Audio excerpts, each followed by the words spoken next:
I never thought I'd be the girl crying in the snow on Christmas Eve, with nowhere to go but forward. Christmas lights twinkled through the frosty windows, reflecting off the crystal wine glasses as if mocking me. Laughter echoed through the dining room, but none of it was mine. I was 38, divorced, jobless, and apparently a burden. My name is Carolyn, and I didn't know that this Christmas dinner, this carefully set table with porcelain plates and fake smiles, would be the end of everything I knew, and the beginning of who I'd become. Let me take you back, because people don't become broken overnight. They're chipped away, one disappointment at a time. If you've ever felt invisible or betrayed by your own family, stick with me. This story is for you. And if it resonates, subscribe, comment, share. You're not alone. We weren't rich, but we were the kind of family that pretended well. My father was a proud man, proud of his legacy, his last name, his lawn. He built everything from scratch: his business, his reputation, his perfect little image. He used to call me his girl. That was before I chose love over law school, before I married Dylan, before I gave up everything he had planned for me, for a man who left me broken and bankrupt. When I came home 2 years ago, after the divorce, I didn't ask for anything. Just a room, a place to breathe. But breathing became a privilege in that house. One I apparently had to earn back. My mother was a silent type. She sliced ham with elegance, poured wine like a lady, and looked the other way when Dad's voice turned into thunder. My sister Julia, now, she played the golden child role like a professional. She never failed. Not at school, not at marriage, not at giving my parents 2 perfect grandsons and a husband who golfed with Dad. Me? I was the family's invisible. Bruise always covered up, never talked about. That Christmas, I helped set the table, polished silverware, lit candles, tied bows around napkins, even though I felt like crying. They let me sit at the table, but I was not one of them. It started small, like it always does. Julia smiled across the table, fork poised midair. "So, Carolyn, still looking for work?" she said, in that sugary voice that carried more venom than concern. Dad didn't even look up from his plate. "You know, I saw a help wanted sign at the grocery store," he muttered. "Might be your speed." Laughter, just enough to sting, not enough to be called cruelty. I smiled. Small, hollow. The wine helped. For a few minutes, I let the warmth distract me from the cold beneath their words, until Dad stood up, tapped his glass with a spoon. "Speech time," he said. "Family tradition." I braced myself. He began talking about legacy, about strength, about how proud he was of Julia's boys, and how grateful he was to have a family that didn't give up when times got tough. Then his eyes landed on me, and everything stopped. He raised his glass slightly, then let it fall with a sigh. "You know, Caroline was supposed to be the smart one," he said. "The one who had promised. But promise doesn't pay bills, does it?" I felt the oxygen leave the room. "You've been living here for 2 years," he continued, tone cold. "Eating our food, sleeping in a house you didn't help build. And for what? So we can keep pretending you're just going through a phase." Silence. I couldn't breathe. "I'm sorry," he said, but his voice betrayed no regret. "But you're a burden, and I'm tired of carrying dead weight. After dinner, I want you out." No one spoke. No one defended me. Not my mother, not my sister. Just the ticking of the antique clock above the fireplace, and the sound of my own heartbeat pounding in my ears. I stood up slowly, and that's when the chair tipped over, not because I was clumsy, but because I was shaking. My hands, my legs, my soul. I picked it up in silence, pushed it in, fixed my sweater, then I walked out into the snow, into the dark. My boots sank into the ice. Every step a decision not to turn back. He said I was a burden. But that night, as I walked down the street lit with holiday lights and broken dreams, I decided something. If I was a burden, then I'd become the kind they'd never forget. Have you ever been made to feel like you didn't belong in the place you needed most? That night didn't just break me. It burned something away inside me. The version of myself that begged, that waited to be chosen, that tiptoed around people who would never clap for my comeback. I checked into a small motel with the last $68 in my account, slept in my coat, ate vending machine crackers, and cried. But it wasn't hopeless crying. It was transformative, like a snake shedding, skin like a storm clearing the air. I found a job at a diner 2 days later, washing dishes at first, then prepping, then waitressing. The owner, Tammy, was the first person in months to look me in the eye and say, "You're worth something." She didn't know my story. She didn't ask. But when I told her I had nowhere else to go, she said, "Well, this kitchen's got 4 walls, a roof, and coffee. You're not alone anymore." That diner saved me. And every day I saved a little of myself back. "You were a burden, huh?" I whispered to my reflection one morning. "Let's see what a burden can become." They say revenge is a dish, best served cold, but I didn't want revenge. Not yet. What I wanted was transformation. I wanted to prove first to myself and then to them that my worth wasn't measured by their approval. That being discarded didn't make me disposable. And I had no idea that a single act of kindness would lead me to the very power I needed to turn the tables. The diner became more than a job. It became my gym, my church, my therapy. Every coffee I poured, every omelet I flipped, felt like a tiny reclaiming of dignity. I worked double shifts, saved every tip, slept in a room above the kitchen that barely fit a bed. But it was mine. And slowly, I started remembering who I used to be before Dylan, before the failure, before Dad's words broke my spine. Tammy, the diner's owner, took a liking to me. She was in her 60s, but sharp as glass and warm like a summer storm. The kind of woman who had seen too much to be impressed by anything or anyone. One night, she caught me crying quietly behind the freezer. "Don't let M make you feel like leftovers," she said. "You were always the main course, sweetheart. They just didn't know how to serve you." She laughed at her own metaphor, handed me a tissue, and walked away. I stood there, stunned, because no one had said anything kind to me in months. Not like that. Sometimes, one sentence from a stranger carries more power than 1,000 from the people who raised you. That night, I started journaling again, writing down my thoughts, my fears, my rage. I didn't know it then, but those words would soon become part of the weapon I didn't even realize I was building. One morning, while wiping down tables before sunrise, a man walked in wearing a suit far too expensive for our kind of place. Mid-50s, silver hair, intense eyes, polished but exhausted. He sat at the counter, ordered black coffee, no sugar, no cream, just like my father used to drink. I almost didn't speak to him, but Tammy nudged me. "Go on, you never know. Who needs a kind word today?" So I did. "Rough morning," he chuckled. "Rough decade." I smiled, politely. "Divorced," he added. "Company going through a hostile takeover. My own daughter won't speak to me. And somehow, this little diner is the only place I feel sane." We talked for 10 minutes, then 20. He came back the next day. And the next, his name was Howard Langston, CEO of a regional manufacturing company. Old money, classic problems.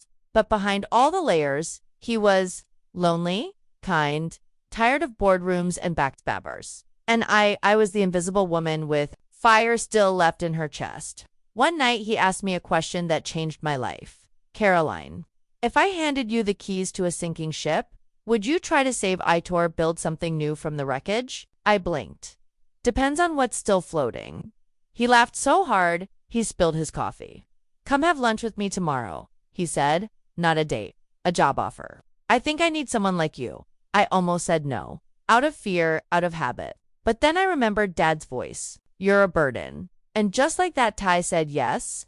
Lunch turned into shadowing him at work. Shadowing turned into helping him sort out internal operations. Helping turned into coroning an entire division. Turns out, when you grow up with a controlling father and survive a manipulative husband, you develop one hell of a radar for people's hidden agendas. Howard gave me a salary beyond what I'd ever dreamed. But more importantly, he gave me power. Real power. There is nothing more dangerous than a woman who finally remembers her worth. And nothing more powerful than a quiet woman who starts speaking. 2 years passed, and by then, I was no longer Caroline, the failure. I was Caroline Langston, CEO of one of the most influential private companies in the region. Howard wasn't just a boss anymore. He became family, the kind I chose. He even joked once, "You're the daughter I should have raised." That sentence hit me harder than I expected, because the man who did raise me hadn't called once. Not for my birthday, not to apologize, not even to gloat. I wondered if they even knew who I had become. I was no longer angry. I was calculating. Then, in late November, something unexpected happened. Howard called me into his office. His face was pale. "I've been diagnosed," he said. "Stage 4, the world stopped spinning." I felt the same helplessness I felt the night I walked into the snow. But this time, I had steel in my spine. What do you need? I asked. He handed me an envelope. I want you to be the executor. And the majority shareholder, everything goes to you. I was stunned. No board, no red tape. I trust you. I've seen who you are when no one's watching. That's the person I want holding the future. Sometimes, the family that chooses you sees more than the one that raised you ever did. I cried that night, not for the man I was losing, but for the girl who had finally become someone. And then the invitation came. It was a cream-colored envelope, fancy script. Christmas dinner at the Prescott residence. My parents' house, the same house I was kicked out of. Humiliated in, discarded from. Inside the envelope was a handwritten note from my sister. Dad's health is declining. It might be his last Christmas. You should come. I stared at it for a long time. And then I smiled, not out of joy, but because I knew exactly what I was going to do. Not to hurt them, but to teach them. Not with cruelty, but with undeniable, elegant truth. The kind of justice that doesn't shout, but echoes for a lifetime. Revenge isn't about getting even. It's about rising so high they can't even reach the ladder anymore. So, IRSVPD, yes, I'll come, but I won't come empty-handed. December 24th, exactly 3 years after. The night I was told to get out, I parked 2 blocks away from the house I once called home. Not out of fear, but because I wanted the walk. I wanted to feel the frost again, to hear the crunch of snow under my heels, to remember what it felt like to be nothing. Because tonight, I wouldn't walk in as the failure they discarded. I'd walk in as something else entirely. The house looked the same. Too many lights, too much perfection, the kind of decoration that screamed more about appearances than warmth. When I rang the bell, my mother answered. For a second, she didn't recognize me. My hair was longer, my coat, black, cashmere, my posture different. Confident, grounded, Caroline. She breathed. Then her eyes scanned me, top to bottom, as if trying to place the version of me in front of her with the one they'd thrown out years ago. You came, she said. I was invited, I replied calmly. Behind her, voices murmured. Laughter floated from the dining room. I stepped inside. The air smelled like roast beef and expensive wine. But underneath it, I could still sense it. That old tension, the quiet judgment, the hierarchy. My sister Julia came toward me in a gold sweater dress. 2 perfect kids behind her. Husband at her side. The same polished image. Caroline, she said, surprised. You look good. I smiled. You too. We hugged stiffly, like strangers forced into a performance. Dad was at the far end of the room, sitting in his chair by the fireplace. He looked smaller, thinner, not frail but aged. The man who once made me tremble now looked like someone waiting for the end of a show. Dinner was called, 12 people at the table. Some cousins, neighbors, my old high school math teacher. Oddly enough, the energy was warm, forced, familiar. I sat across from my father. He barely made eye contact until wine was poured. He raised his glass. Here it came. 3 years ago, he began, we had a very different Christmas. One I regret. My ears perked. Was this an apology? He went on. I was angry, stubborn, maybe even cruel. But I did what I thought was best for this family. Ah, there it was, the non-apology. I see now that life isn't about perfection, he continued. It's about forgiveness, about family. So I'm glad you're here, Caroline. I really am. Murmurs of agreement, nods. Then he added, but I do hope you've finally gotten back on your feet. The room chuckled, soft, harmless, right? But I felt the fire rise in my chest. I placed my wine glass down gently. Then I smiled. And I stood. I appreciate the kind words. I said, everyone looked at me. I appreciate the invitation. And I'm grateful to be here. I paused. But since we're all being honest tonight, I think I'll take a turn. I looked around at every face that once looked away when I was discarded. At every mouth that stayed closed when I was humiliated. I left this house 3 years ago with nothing. Not a job, not a dollar, not a shred of self-worth. Eyes widened. But I found something better than all of that. I found purpose, power, and people who saw me for who I truly was. I turned to my father. You called me a burden, told me I was dead weight, said, you were tired of carrying me. His face hardened. I want you to know that those words built me. I leaned forward slightly, brick by brick. Sometimes the greatest revenge is not vengeance but resurrection. letting the ghosts of their words watch you shine. I reached into my purse, pulled out an envelope, laid it on the table. It bore a corporate seal. My father frowned. What is this? I looked at him directly. That, Dad, is the name of the company that bought out your construction firm last month? He blinked. Julia's husband, Mark, gasped. You? He said. I nodded. Langston Group made the acquisition. Quietly, strategically, and yes, I'm the one who executed the deal. Silence. You didn't just throw me out of your house. I continued. You threw me into my power. I turned to Julia. Remember when you said I'd never make it without a man? That I was too sensitive to succeed. She opened her mouth, but no words came. I smiled kindly. Well, turns out sensitivity is a superpower in leadership, so thank you. My mother finally spoke. You bought your father's company, she asked, voice small. I nodded. And I'm not here to gloat. I'm here to forgive. That stunned them. I don't want control. I don't need revenge. I have something better now. Clarity and peace. True power doesn't scream. It whispers. And yet, everyone hears it. I'm not staying for dessert, I said. But I did bring something. I handed Julia a second envelope. What's this? She asked. A scholarship fund? In your son's names. Fully funded. For any school they want. She stared. Why? Because the cycle ends with me. I said simply, I won't punish children for the mistakes of their elders. Then I turned back to my father. One last thing. He looked up, eyes glassy. I'm not a burden. I never was. You were just too small to carry the weight of a woman like me. I picked up my coat. As I walked to the door, no one followed. No one stopped me. Not out of coldness, but awe. They had seen a ghost walk back into their lives and leave as a queen. When you stop waiting for closure, you create your own. Outside, the snow had begun again. This time, I didn't cry. I didn't ache. I smiled. Because Christmas used to mean obligation, pressure, pretending. But now it meant rebirth. It meant returning to the fire. Not to burn, but to light the way out. Sometimes they call you a burden, so they don't have to carry their own guilt. Let them. You were never meant to be carried. You were meant to fly. After I left that house, I walked for a long time. Not because I was lost, but because I wanted to remember the feeling of reclaiming every step I had once taken in shame. Every snowflake that touched my skin felt like a medal. Like the universe had finally said, well done. You didn't break, you bloomed. The next morning, I woke up in my own home. My view, the skyline, my company, myself, my story. Finally, mine. And do you know what happened next?